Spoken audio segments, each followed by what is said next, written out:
பிதாசுதன் பரிசுத்தாவின் பெயராலே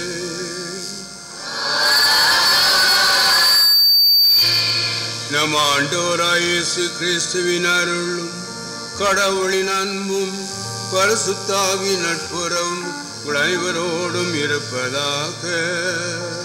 உம்மோடும் இருப்பதாக.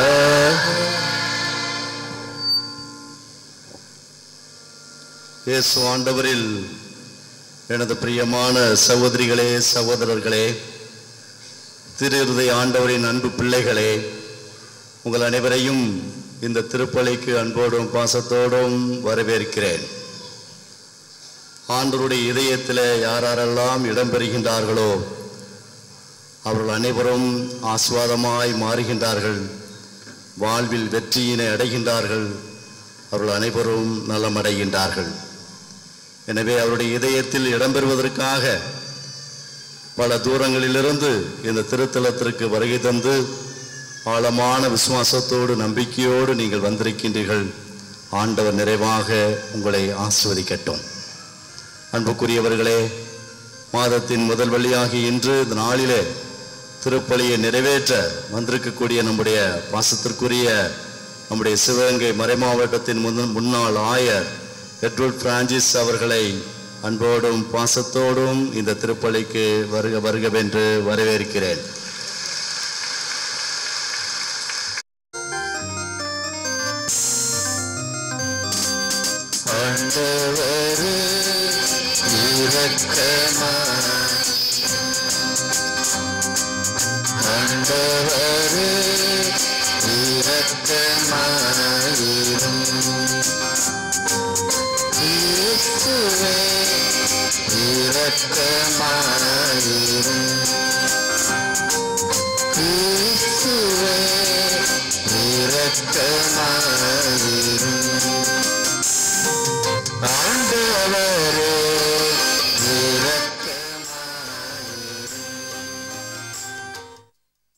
ஜெபிப்போமாக.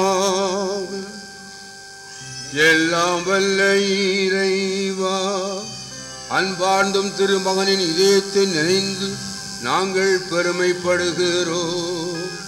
தம் பேரன்பினால் அவர் எங்களுக்கு புரிந்து வருகின்ற மேலான நன்மைகளை நினைவு கூறுகின்றோம். உண்மையான அன்பின் ஊற்றாகிய திருஹிருதயத்திலிருந்து பொங்கி வழியும் அருளை நாங்கள் பெற்றுக்கொள்ள செய்வீராக. உம்மோடு பரிசுத்தாவின் ஐக்கியத்தில் இறைவனாய் என்றென்றும் வாழ்ந்து ஆட்சி செய்கின்ற எங்கள் ஆண்டவரும் உம் திருமகனுமாகிய இயேசு கிறிஸ்து வழியா உம்மை மன்றாடுகிறோம்.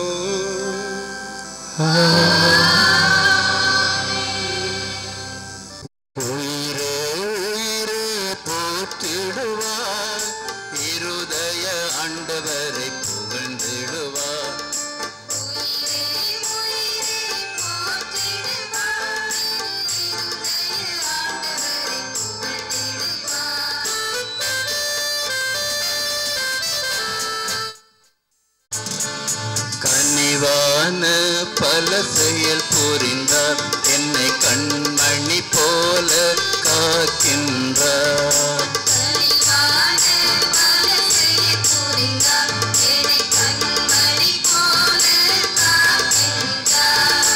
அன்பும் இரக்கமும் மணிமொழியாய்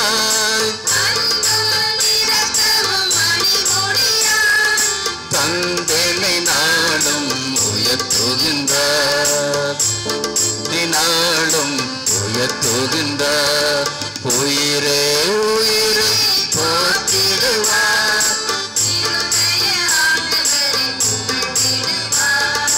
உயிரே உயிரே போற்றிடுவார், இருதய ஆண்டவரை புகழ்ந்திடுவார். ஆண்டவர் உங்களோடு இருப்பாராக.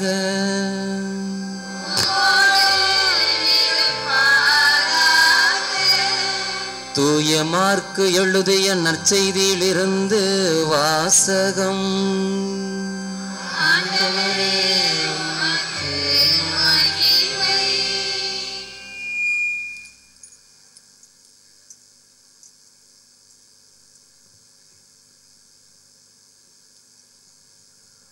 மார்க்கு நற்செய்தி 10ஆம் அதிகாரம் 46 முதல் 52 முடிய உள்ள இறை வார்த்தைகள். ஒரு நாள் இயேசுவும் அவருடைய சீடரும் எரிகோவுக்கு வந்தனர். அவர்களும் திரளான மக்கள் கூட்டமும் எரிகோவை விட்டு வெளியே சென்றபோது திமேயுவின் மகன் பர்த்திமேயு வழியோரம் அமர்ந்திருந்தார். பார்வையற்ற அவர் பிச்சை எடுத்து கொண்டிருந்தார். நாசரேத்து இயேசுதான் போகின்றார் என்று அவர் கேள்விப்பட்டு, இயேசுவே, தாவீதின் மகனே, எனக்கு இரங்கும் என்று கத்தத் தொடங்கினார். பேசாதிருக்குமாறு பலர் அவரை அதட்டினர். ஆனால் அவர், தாவீதின் மகனே, எனக்கு இரங்கும் என்று இன்னும் உரக்க கத்தினார். இயேசு நின்று, அவரை கூப்பிடுங்கள் என்று கூறினார்.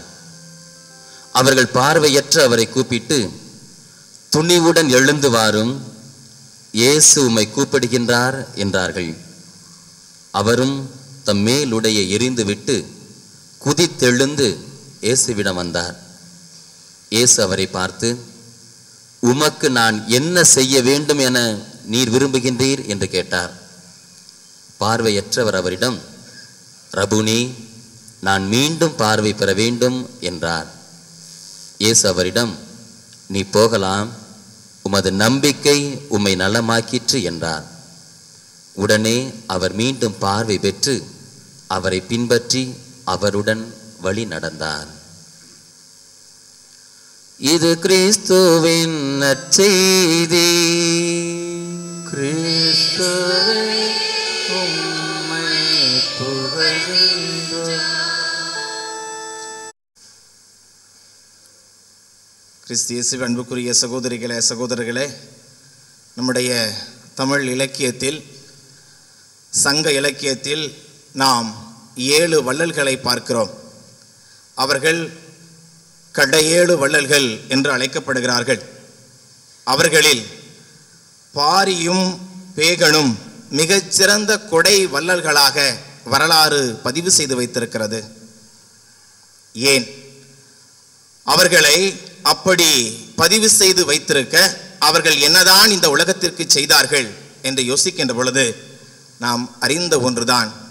பாரி பாதையில் முல்லை கொடி ஒன்று கிடப்பதை கண்டான். உடனே தேரை நிறுத்தினான். கீழே இறங்கி முல்லைக்கொடி எடுத்து தன் தேர் மீது படரவிட்டான். கால்நடையாகவே அரண்மனைக்கு சென்றான். பேகன் அரண்மனை பூங்காவிலே அமர்ந்திருந்தான். அது குளிர்காலம். அப்போது அவனது எதிரில் ஒரு மயில் தோகை விரித்து ஆடிக்கொண்டிருக்கிறது. மயில் குளிரால் தான் நடுங்குகிறது என்று பேகன் நினைத்து தான் போர்த்தி இருந்த போர்வையை அந்த மயிலுக்கு போர்த்தி வெற்றுடம்போடு சென்றான் என்று நாம் வாசிக்கின்றோம், படிக்கின்றோம். அன்பு சகோதரிகளே, சகோதரர்களே, மற்ற வள்ளல்கள் அனைவரும் மனிதர்களுக்கு தானம் செய்தார்கள். ஏனெனில் மனிதர்கள் கேட்கின்ற திறன் படைத்தவர்கள். எப்படியாவது பசி என்று வருகின்ற பொழுது கையேந்தி யாசித்தாவது பெற்றுக்கொள்வார்கள். ஆனால் இந்த முல்லை கொடியும் மயிலும் எங்களுக்கு இது வேண்டும் என்று கேட்க முடியவில்லை, கேட்பதற்கு வாயும் இல்லை. ஆனால் இந்த 2 பேரும் அந்த முல்லை கொடிக்கும் அந்த மயிலுக்கும் கேட்காமலே கொடுத்தார்கள். இரவாது ஈவதுதான் சிறப்பு என்றதை அறிந்து கொண்டார்கள். இந்த 3 பேரையும் எடுத்துக்கொள்ளுங்கள்.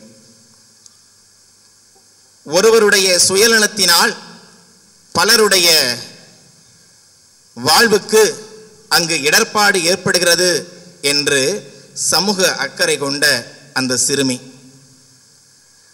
தாவரமானாலும் அதற்கும் உயிர் இருக்கிறது, பறவை என்றாலும் அதற்கும் வாழ்வு இருக்கிறது என்று இயற்கையை நேசித்த இந்த பாரியும் பேகனும், இந்த 3 பேருக்கும், இந்த 3 பேரையும் இணைத்தது, இந்த 3 பேரும் இப்படி சிந்திக்க செயல்பட தூண்டியது எது என்று யோசிக்கின்ற பொழுது அவர்களை ஈரப்படுத்தியது இன்னொரு ஜீவனுடைய துயர் துடைக்கிற அன்பும் அருளும் தான் அவர்களை இவ்வாறு செய்வதற்கு தூண்டியது. பேரன்புமிக்க தந்தையே, அன்பார்ந்த திருமகனுடைய இதயத்தின் சொல்லற்கரிய அன்பை நீர் கண்ணோக்கி அருளும். நாங்கள் ஒப்புக் கொடுக்க காணிக்கையுமாய் ஏற்றுக்கொள்ளப்பட்டு எங்கள் பாவங்களுக்கு பரிகாரமாகவும் அமைவதாக. எங்கள் ஆண்டவராய கிறிஸ்து வழியாக உம்மை மன்றாடுகிறோ.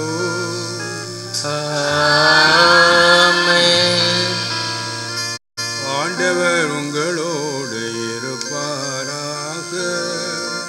உம்மோடும் இருப்பாராக. எங்களை ஆண்டவரிடம் எழுப்புங்கள். ஆண்டவரிடம் எழுப்பியுள்ளோம்.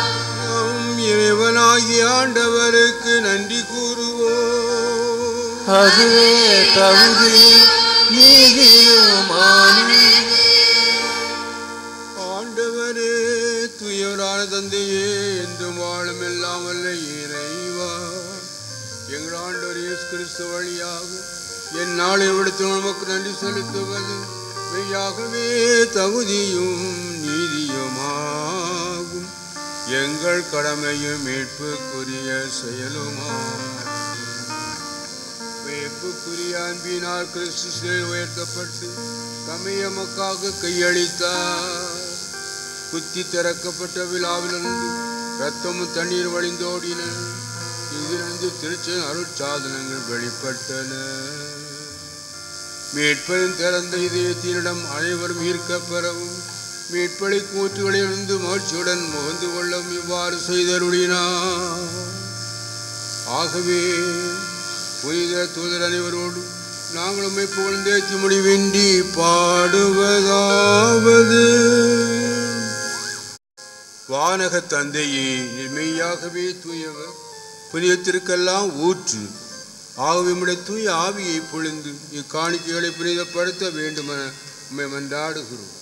இவ்வாறு எங்கள் ஆண்டவர் இயேசு கிறிஸ்துவின் உடலும் இரத்தமுமாக எங்களுக்கு இவை மாறுவனவாக.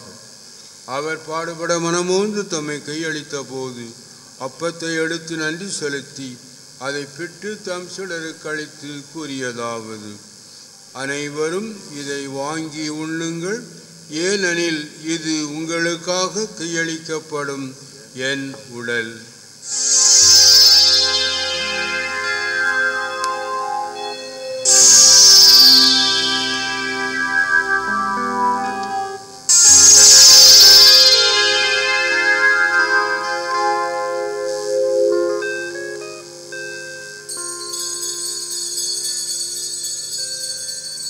அவ்வண்ணமே உணவு அருந்திய பின் கிண்ணத்தை எடுத்து நன்றி செலுத்தி தம் சீடருக்கு அளித்து அவர் கூறியதாவது: அனைவரும் இதை வாங்கி பருகுங்கள், ஏனெனில் இது புதிய நித்திய உடன்படிக்கைக்கான என் இரத்தம்.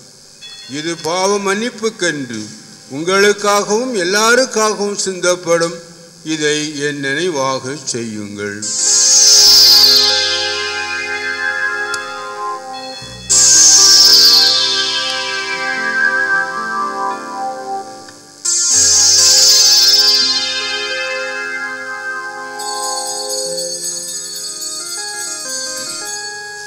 இது விசுவாசத்தின் மறைபொருள். கிறிஸ்து மரித்தார், கிறிஸ்து உயிர்த்தார், கிறிஸ்து மீண்டும் வருவார். இதோ இறைவனின் செம்மறி, இதோ உலகின் பாவங்களை போக்குகின்றவர். செம்மறியிலிருந்து கலைக்கப்பட்ட நாம் பேறு பெற்றோர்.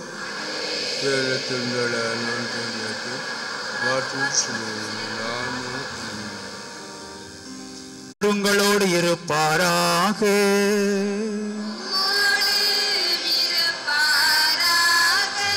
எல்லா வல்லமை நிறைந்த ஆண்டவர் பிதா சுதன் பரிசுத்தாவியானவர் நம் அனைவரையும் நிறைவாய் ஆசீர்வதிப்பாராக.